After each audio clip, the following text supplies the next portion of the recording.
દાખલા નંબર 28 દ્વિઘાત સમીકરણ x² + 2x - 35 = 0 ના બીજ અવયવીકરણની રીતથી મેળવો। ધ્યાન આપો ભાઈ, અવયવીકરણની રીત એટલે સૌ સહેલી બોર્ડ ઉપર ધ્યાન। x² + 2x - 35 = 0 અહીંયા બોક્સ બનાવવાનું। x² નો સહગુણક 1, અચળ પદ 35, 1 અને 35 નો ગુણાકાર કરો તો 1 * 35 એટલે 35।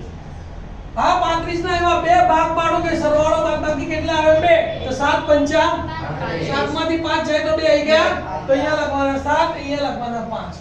બાદબાકી કરવાથી 2 આયા ને તો વિરુદ્ધ નિશાની, મોટી સંખ્યા ને મધ્યમ પદની નિશાની, મધ્યમ પદ પ્લસ છે તો 7 પ્લસ અને વિરુદ્ધ એટલે માઈનસ। અહીંયા ચલ x છે તો આ 7x થશે પ્લસ 7x અને આ માઈનસ 5x, તો 2x ની જગ્યાએ શું લખવાનું?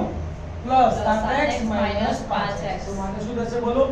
x² વત્તા ના વત્તા આ 2x ની જગ્યાએ વત્તા 7x ઓછા 5x માઈનસ ના માઈનસ 35 ના 35 બરાબર 0। બબેના જોડકા કરવાના। આ બે બંનેમાંથી શું કોમન? x કોમન, તો અહીંયા x વધ્યો અને અહીંયા વત્તા 7 વધ્યા, x * x વત્તા 7। આ બંનેમાંથી શું કોમન? 5 * 5 5 * 35, તો બંનેમાં 5 5 છે એટલે -5 કોમન।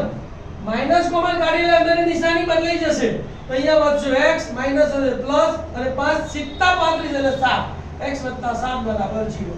બંને કૌંસ સરખાવાય જોઈએ, આવી ગયા।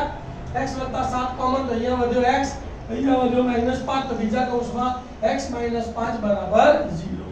બંને અવયવોને 0 સાથે સરખાવી દઈએ તો મારે x + 7 બરાબર 0 અથવા x - 5 બરાબર 0।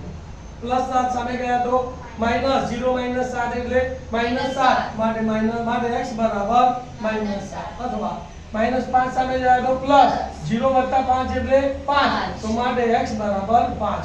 તો ઉકેલ -7 અને 5।